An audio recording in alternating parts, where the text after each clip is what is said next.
Bienvenue dans ce journal, mesdames et messieurs. Je suis heureuse de vous informer. Au moins 14 personnes ont trouvé la mort dans un incendie survenu dans la nuit du dimanche 26 au lundi 27 octobre 2025 à Kadoutou, dans la ville de Bukavu. Nous sommes au sud Kivu. Selon la société civile locale, plusieurs maisons ont été consumées par le flamme dont l'origine reste inconnue. Commentaire.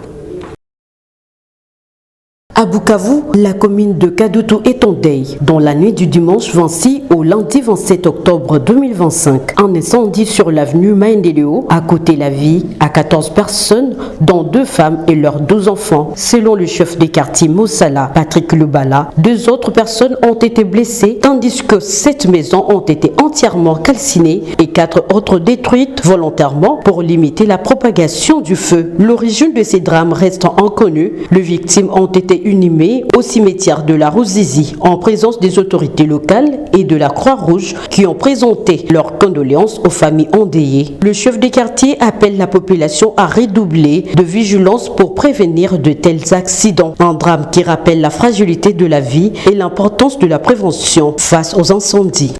Des tirs d'armes lourdes et légères ont retenti dès 4 heures du matin de ce mardi 28 octobre 2025 sur les tronçons Mangorejipa Tembe dans le secteur de Bapéré, territoire de Lubero. Les terroristes ADF ont tenté d'attaquer la position de Wazalendo, mais leur offensive a été vigoureusement repoussée par une coalition composée de VDP, de FARDC et de l'armée ougandaise a repoussé l'offensive. Ce mardi matin, le calme a été brisé à Mangorejipa Tembe, dans le nord Kivu, par de crépitements d'armes lourdes et légères. Selon les premières informations, il s'agissait d'une attaque de ZDF contre la position de Wazalendo. Rapidement, une coalition réunissant le VDP, le FARDC et l'armée ougandaise a repoussé l'offensive. Sous le choc, de nombreux habitants ont fui leur maison, cherchant des zones plus sûres. Certains témoignent d'une nuit passée dans la peur, redoutant une escalade de la violence. La situation serait désormais progressivement sous contrôle, assure l'UDECO, qui promet un bilan provisoire dans les heures à venir. Les autorités locales travaillent déjà à rétablir totalement la sécurité dans cette zone troublée. Un appel douloureux que, malgré les efforts de paix, le Nord Kivu reste une région où vigilance et solidarité sont indispensables pour protéger les populations. Ce mardi 28 octobre 2025, à l'hôtel de ville de Béni, la police a présenté un groupe de présumés bandits et voleurs en main armée, permettant à la population de connaître ce qui trouble la sécurité locale.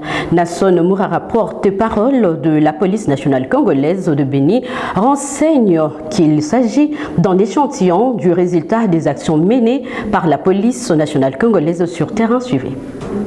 Devant vous ici, nous avons M. Panga Wapanga Cédric, c'est un militaire que vous voyez ici, un déserteur. Un militaire déserteur. Les déserteurs Koma, son unité est à Lubero pour combattre avec l'ennemi qui est à Lubero. Mais lui se retrouve ici à Béni depuis janvier. Et puis sans aucune autorisation, comme on l'a dit, déserteur. Il est ici à Béni pour tracasser la population. Alors, comment il a été arrêté? Après avoir opéré plusieurs fois dans le quartier Kasanga Païda, ce monsieur ici avait été retrouvé grâce aux alertes de la population qui avait dénoncé, parce qu'on l'avait déjà remarqué comme une personne suspecte dans une place toujours là-bas, que nous ne pouvons pas citer parce que les enquêtes sont encore en cours. Et puis, après qu'on l'ait dénoncé, on l'a arrêté avec des biens volés, des téléphones, d'autres biens. C'est comme ça qu'il a été interrogé par nos services et il a dénoncé qu'ils sont une équipe de 3 personnes, dont M. Ekofo qui est déjà condamné d'ailleurs par le tribunal militaire. Il est à la prison de Kangwai. Vous pouvez vous rappeler lorsqu'on avait fait cambriolage dans une banque ici à Ville, il avait été arrêté dans cette opération-là. Alors, c'est lui qui était en train de collaborer avec ces gens ici, comme a dénoncé M. Panga Wapanga. Question de savoir, ils opèrent avec armes ou soit comment. Ce monsieur a avoué qu'ils opèrent avec l'arme à feu. L'arme ici appartient à M. Barak, que nous allons aussi présenter ici, qui est aussi ici. C'est un militaire aussi. Il s'est retrouvé ici à Beni, n'est-ce pas, pour des raisons qui ne sont pas toujours justifiées, et son unité n'est pas aussi ici à Beni. Alors, ils opèrent avec cette arme. Il a dénoncé M. Baraka et ils ont avoué avoir mené plusieurs opérations dans la ville de Beni.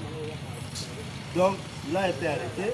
Nous sommes en train de mener encore des enquêtes. Nous espérons qu'il va citer encore aussi d'autres. C'est comme ça qu'ils sécurisent la ville.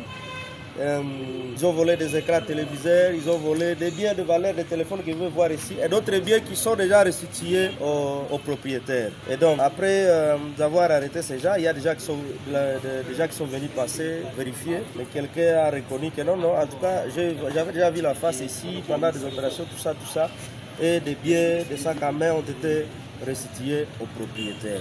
Voilà donc les efforts que mène la police sur le terrain pour sécuriser la population et leurs biens. J'informe ici que nos services sont toujours en pied d'œuvre pour démanteler encore une autre raison. Nous l'avions annoncé dans nos précédentes annonces que ça, c'était l'échantillon. Il faut citer d'autres. Et nous, on ne va pas tout exposer à la presse. Poursuivons dans ce journal. Dans les territoires du Romo, à Niakoundé, la paix retrouvée s'est traduite par la reprise progressive des activités socio-économiques.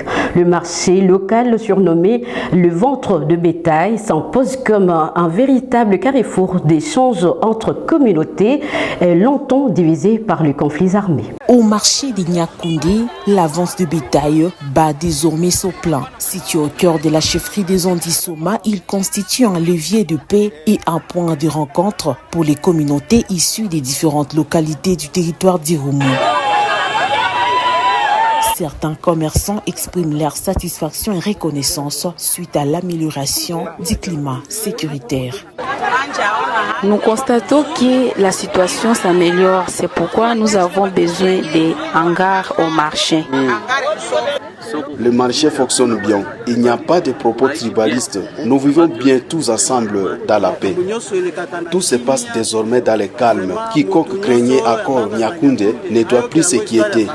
Pour les vice-présidents de jeunes de Niakoundé, cette reprise des échanges entre communautés est un signe fort de normalisation. Il salue le retour progressif des confiances après plusieurs années marquées par l'activisme des groupes armés. Cette stabilité relative est attribuée aux efforts de l'administration militaire dirigée par le lieutenant général Luboya Kashama Djouni. Ces derniers, sous la vision du chef de l'État Félix-Antoine Tshisekedi, continuent d'œuvrer pour la paix durable en Ituri. Nous sommes à Niakoundé, nous passons la nuit à l'aise, nous mangeons à l'aise. Il y a aussi les gens de vers Tinakilim. Il y avait des gens qui ne fréquentaient pas Tinakilim, mais cette fois-ci, nous avons beaucoup des aliments qui proviennent de Tinakilim. À tout cas, moi, je remercie l'État de siège. Son Excellence, M. le gouverneur de la province de l'Ituri, a travaillé. Nous sommes censés d'accompagner les visions des chefs de l'État et surtout d'accompagner sur les visions de Son Excellence, le monsieur le gouverneur de la province de l'Ituri. À Niakoundé, la paix n'est plus un rêve, elle sévit. Le marché de vente en est l'un des témoins les plus visibles, preuve que lorsque la sécurité revient, la vie reprend et avec elle, l'espoir d'un avenir meilleur pour toutes les communautés. Toujours dans ce journal à Bunia, la MONUSCO a lancé la deuxième phase de son projet de réinsertion communautaire à Solignama Miala. Objectif, offrir une alternative durable à la vie armée et favoriser la cohabitation pacifique en Ituri. À Solignama Miala, près de Bunia, la MONUSCO a démarré un ambitieux projet de réinsertion communautaire. Près de 933 personnes, parmi lesquelles 311 ex-combattants et 622 membres de communautés bénéficieront d'un soutien agricole, de formation et de ressources pour créer des coopératives locales. Financées à hauteur de 490 000 $, le programme offre des emplois temporaires, des outils agricoles et la construction des infrastructures pour soutenir la vie économique et sociale. L'objectif est clair, proposer une alternative durable à la vie armée, renforcer la cohésion communautaire et poser le base d'une paix durable en Ituri. Objectif ya kwanza ya hii kazi haiko kupata pesa. Objectif ya kwanza iko kupatanisha benye balikuwa na gombana, benye habakuwa na elewana. Ndio objectif ya kwanza iko kuwapatanisha. Hivi munaonekana hapa, mimi nawaza muko tayari kwa kuishi pamoja. Na ingine tena, saa yenyewe tuko natumika, inaomba heshima ikuwe katikati yetu. Juu bila heshima kazi haiwezi kuendelea. Heshima ya kwanza ni katikati yetu, sisi wenyewe tuko natumika, communauté na ba ex combattant. Si kitu ya mzuri sana. Tuchapiane basi kwanza mikono. Un pas concret vers la réconciliation et la stabilité, où la vie reprend le pas sur les armes et l'espoir renaît pour de milliers de jeunes en Ituri. Toujours à Béni, où ils ont décroché le titre de vice-champion au championnat national de karaté, le professionnel des arts martiaux, ont été reçus ce lundi 27 octobre 2025 par le gouverneur militaire, le lieutenant général Louis Kashama Djoni. Lors de cette rencontre, ils lui ont présenté fièrement la coupe remportée lors de la compétition. Image de fierté, le gouverneur militaire de l'Ituri, le lieutenant général Louis Kashama Djoni, reçoit la coupe de l'Ituri, sacrée vice-championne au championnat national du karaté. Après des combats menés en kata et à comité dans la ville de Béni, les professionnels des arts martiaux de l'Ituri ramènent 42 médailles, parmi lesquelles le médaille en or et en argent. Maître English, ceinture noire, le plus gradé de la province de l'Ituri, s'est réjoui de l'accompagnement de l'autorité provinciale. Non, je remercie l'autorité pour pouvoir nous recevoir aujourd'hui parce que nous sommes venus lui présenter sa coupe. C'est lui qui a gagné. Et je demande à tout le monde d'adhérer aux arts martiaux. Pour le chef de la division des sports et loisirs en Ituri, cette victoire est une preuve que l'Ituri n'est pas seulement une terre de guerre. Pour moi, c'est un honneur parce que notre province a gagné malgré qu'on parle mal de la province de l'Ituri. La province est sortie deuxième dans cette compétition. Alors ça nous a donné l'honneur dans notre province.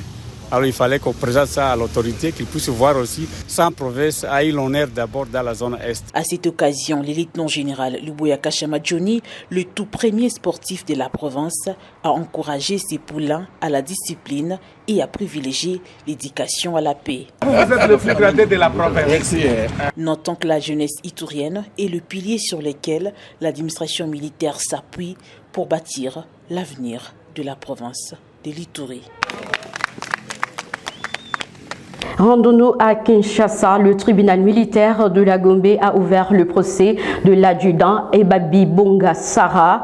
C'est lundi 27 octobre 2025, poursuivi pour violation des consignes du chef de l'État sur l'usage des réseaux sociaux par le militaire. Sa faute est d'avoir pris des photos en tenue de l'armée avec son mari. Le tribunal militaire des garnisons de Kinshasa-Gombe, siégeant en matière répressive au premier degré, a tenu ce lundi 27 octobre 2025 une audience publique dont l'affaire opposant l'auditeur militaire ministère public contre l'adjudant personnel militaire féminin Ebabi Bongama Blanche Sarah, secrétaire adjoint du département de sécurité militaire à l'état-major du renseignement. Cette dernière est poursuivie pour violation des consignes contenues dans les télégrammes du chef d'état-major général du 23 décembre 2021. Les contenus de ces télégrammes interdit à tout militaire des FARDC de s'afficher en tenue, de publier des selfies, des documents militaires, des images non autorisées, des propos, des logos, des caricatures portant atteinte à l'honneur, à la dignité, à la crédibilité des FARDC dans les réseaux sociaux. À en croire l'organe accusateur, la prévenue adjudant Ebabi a été interpellée et mise à la disposition de la justice après avoir publié des photos et des vidéos devenues virales dans les médias sociaux TikTok. Des baisers en tenue militaire avec son mari dans les studios Raussure, situés sur les boulevards Sendoué au quartier Matongé, dans la commune de Kalamou, en perspective de leur mariage religieux prévu ce 31 octobre 2025. Comportement indigne d'un sous-officier. Le télégramme me dit quoi? Vous devez devoir traiter telle attitude comme haute trahison. Voilà le comportement. Et transférer auteur devant juridiction militaire. Et autre photo, vidéo où on fait des bisous, on s'expose en tenue militaire. Ça frise l'outrage à l'armée. Dans son plaidoyer, l'avocat de la prévenue a sollicité les renvois de l'audience à la huitaine pour manque d'éléments. En réponse, le ministère public a précisé qu'en matière de flagrance, ce sont les faits qui parlent. Ainsi, il a sollicité du tribunal la visualisation de ces images contenues dans les téléphones de la prévenue, saisies comme pièce à conviction par l'OPJ. Après visualisation de cette vidéo, la prévenue adjudant Ebabi a nié être auteur de la publication. Sa défense a alors demandé la comparution du photographe des Raussures, un certain Yann, non autrement identifié. Ce n'est pas vous qui avez publié, c'est plutôt le photographe.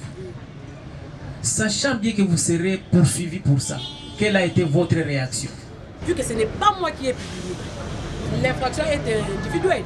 C'est pas moi qui ai publié la vidéo. Pour éclairer le tribunal, le président du tribunal, le major Safari Christian, a suspendu l'audience pour permettre aux photographes du studio Raussure de comparaître ce mardi 28 octobre à 9h devant le tribunal. Ce procès organisé en flagrance doit servir de pédagogie aux militaires responsables des abus dans les réseaux sociaux, plus particulièrement les militaires femmes appelés personnel militaire féminin.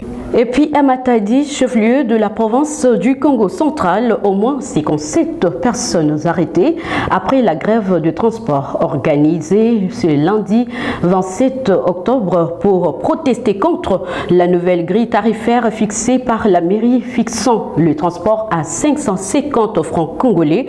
Dans une interview accordée à la presse, le maire de Matadi annonce de jugement en flagrance. Suivez. Ces 57 individus interpellés par la police ont été appréhendés dans différents points chauds de la ville de Matadi, particulièrement au rond-point et au carrefour à travers la ville. Nous sommes au Congo central. C'est hors la loi. Pour la plupart des jeunes sont accusés d'avoir érigé des barricades et ont commis des actes de vandalisme, ce qui a entravé la libre circulation de la population toute la matinée du lundi 27 octobre 2025, paralysant ainsi les activités scolaires et économiques dans certains coins de la ville de Matadi, précise le maire de la ville Dominique Nkodia, qui, dans une interview accordée à la presse locale, a annoncé de jugement en flagrance de toutes ces personnes arrêtées pour trouble à l'ordre public. Profitant de l'occasion, le premier citoyen de la ville de Matadi a clarifié la décision tarifaire à l'origine de cette grève, où après concertation avec les responsables de l'association de chauffeurs et des motocyclistes ainsi qu'avec les services des transports et de l'économie, il a été décidé de fixer un prix équilibré, c'est-à-dire les voitures taxi passent de 700 francs congolais à 500. Par contre, le moto, la course fixée depuis à 500 francs congolais n'a pas changé. Dessus, les maires de Matadi qualifient cette grève d'incitation au trouble pendant que la province est au calme. Ces jeunes arrêtés ont été conduits au commissariat urbain de la police de Matadi. Autre chose dans ce journal, le président Félix-Antoine Tshisekedi Tshilombo a lancé à Kinshasa la première semaine nationale du climat, appelant à la mobilisation pour faire de la République démocratique du Congo un pays solution face au changement climatique. La République démocratique du Congo est et demeurera un pays solution. Cette conviction n'est pas un slogan, elle est une politique, une stratégie, un pacte avec notre peuple et avec le monde.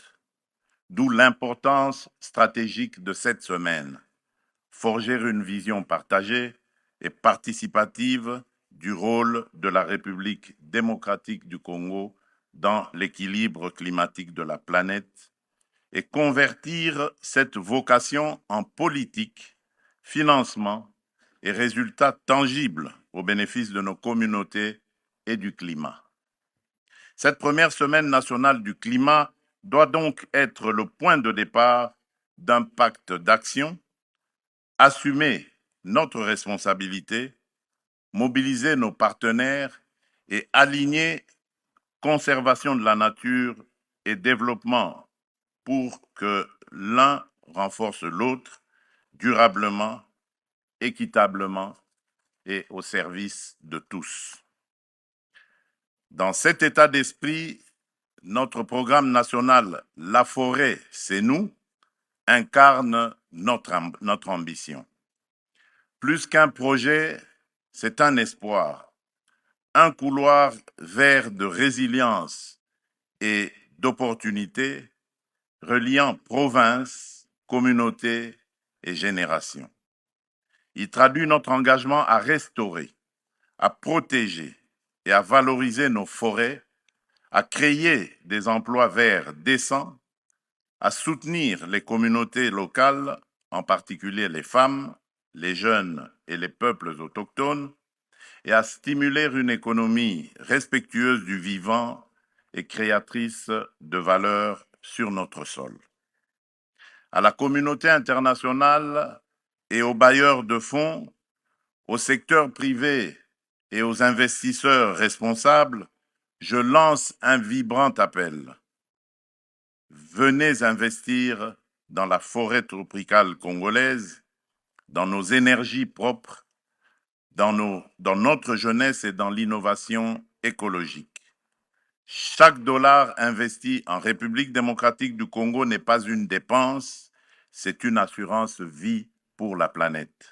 Et avant de nous séparer, parlons sport dans ce journal. C'est fait, le football club féminin Mazembe de Lubumbashi connaît ses adversaires après le tirage au sort de la phase finale de la 5e édition de la CAF effectuée le lundi 27 octobre 2025. Logé dans le groupe B, le tenant du titre, le football club féminin Mazembe, est en compagnie d'ASEC Mimosa des Gaborone United et JKT Queens. Le football club féminin Mazembe de Lubumbashi, vainqueur de la 4e édition de la Ligue des champions féminines en 2024, s'apprête à remettre sa couronne en jeu pour la 5e édition de cette compétition prévue du 8 au 21 novembre 2025 dans les villes d'Iker et d'Ismaïlia en Égypte. Déjà vainqueurs de la compétition l'année dernière, les Corbeaux Dames de Lubumbashi sont logés dans les groupes B aux côtés d'ASEC Mimosa de la Côte d'Ivoire, des Gaborone United du Botswana et des JKT Queens de la Tanzanie. C'est ce qu'a accouché les tirages au sort de la compétition effectuée le lundi 27 octobre. Le football club féminin Mazembe entamera la défense de sa couronne le 9 novembre prochain dans un duel qui s'annonce électrique face aux Ivoiriennes d'ASEC Mimosa au Suez Canal Stadium d'Ismaïlia. Puis les Congolaises affronteront 3 jours plus tard, soit le 12 novembre prochain, toujours à Ismaïlia, Gaborone United Sporting Club du Botswana, avant de défier les Tanzaniennes des JKT Queens Football Club lors de la dernière journée. Notons que la cagnotte de cette édition s'élève à $600,000 américains pour l'équipe championne, alors que la vice-championne empochera une somme de $400,000 américains. Et voici, c'est la fin de ce journal, mesdames et messieurs, réalisé par Eli Ilunga, Maurice Molila, Étienne Nzengou, Audrey Ugundalemba et Laure Galou. Merci à toute l'équipe rédactionnelle de Michapi Voice Télévision. Coup de chapeau à vous et à vous qui nous suivez de partout. Portez-vous bien, bonne santé chez vous.